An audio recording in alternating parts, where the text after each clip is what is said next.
Welcome home bunnies. The storyline is only mine and the photos and music credits go to their respective owners.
car like that before.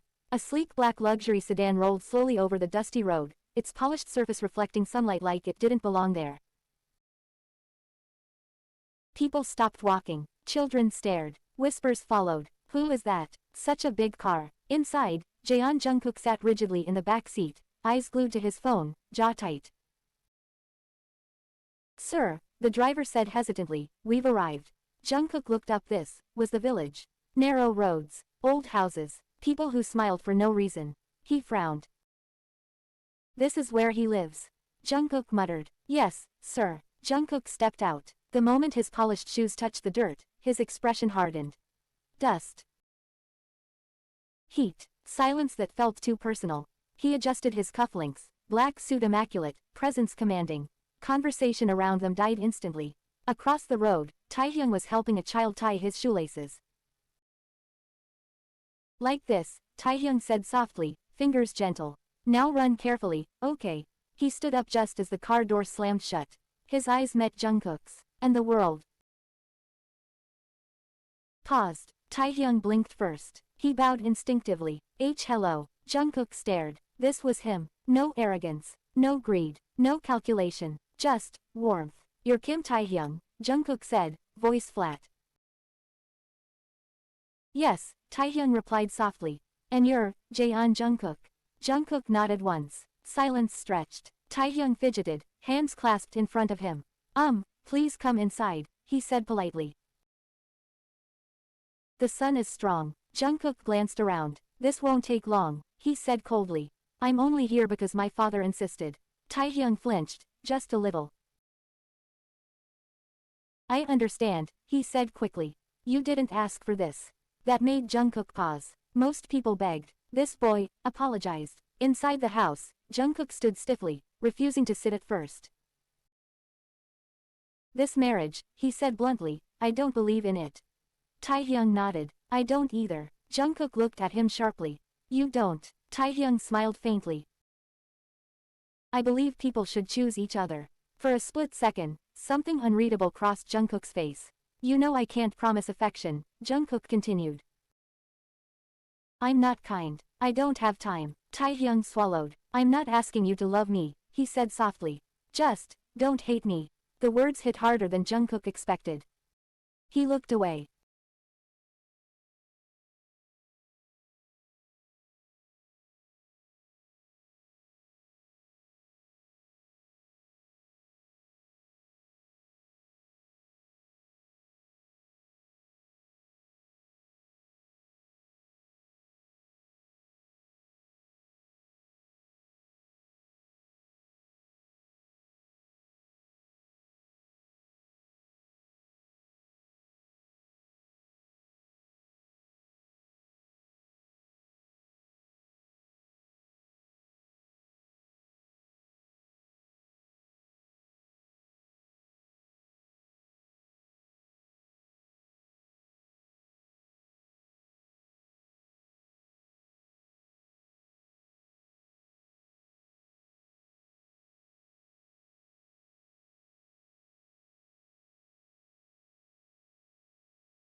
The village looked just the same. The dirt paths, the wooden fences, the scent of fresh soil after the morning rain, it all came rushing back.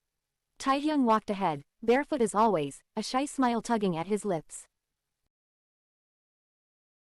Jungkook followed closely, slightly stiff, his usual cold aura softened by the warmth of the place. When the villagers saw him, whispers spread. But this time, it wasn't fear. It was awe, as that, him, the CEO came back. Yes, with Taehyung. Jungkook ignored the murmurs. He only had eyes for Taehyung. Finally, they reached the small house that had once been his childhood home. Taehyung's grandmother came out, eyes wide, hands trembling. Taehyung, she cried, hugging her grandson tightly. And, you brought him? She asked slowly, looking at Jungkook. Jungkook bowed slightly, awkwardly but sincerely. I wanted to apologize, he said quietly. For leaving, for being cold for everything. Taehyung squeezed his hand, guiding him forward. Grandmother, he's changed. Please, give him a chance. The grandmother studied him carefully, then smiled softly. You've been waiting a long time for forgiveness, little bunny, she teased gently. Jungkook froze at the nickname, eyes softening immediately. Yes, I'm sorry, he whispered again. Yellow heart apologies and reconnection. The villagers gathered as Taehyung introduced Jungkook properly. This is my husband, Taehyung said, voice calm but proud. Everyone paused, stunned, but the love in his tone silenced doubt immediately. Jungkook stepped forward, kneeling respectfully before the elders. I'm truly sorry for the years I disappeared, he said. For everything I missed, for every hurt I caused unintentionally. I hope you can forgive me. Taehyung's hand found his, squeezing gently. The village watched quietly, touched by the humility of the once cold CEO. One by one, the villagers nodded. You've done well to come back, Taehyung's grandmother said softly. And it seems your little bunny is finally at peace. Jungkook blinked, tears threatening again. I promise, I'll stay. I won't leave again, he whispered to Taehyung, voice barely audible. Taehyung leaned in, smiling warmly. I never wanted you to leave either. Sun face a beautiful ending. The sun dipped low, casting a golden glow over the fields. Jungkook and Taehyung walked hand in hand, laughing softly like they had all the time in the world. The village kids ran around them, curious about the city man who had returned. Jungkook knelt, letting the little ones touch his hair. He laughed, genuinely, freely, for the first time in years. Taehyung rested his head against Jungkook's shoulder. You're really here, he whispered. I am, Jungkook replied, wrapping an arm around him. Always. The air was filled with warmth, laughter, and the soft hum of life continuing. Jungkook finally understood what he had missed all these years. Love, family, and home. And for the first time since his mother's death, his heart felt whole again. Taehyung smiled, tears glinting in his eyes, and we'll build it together, forever. Hand in hand, husband and husband walked through the village, finally at peace, finally home.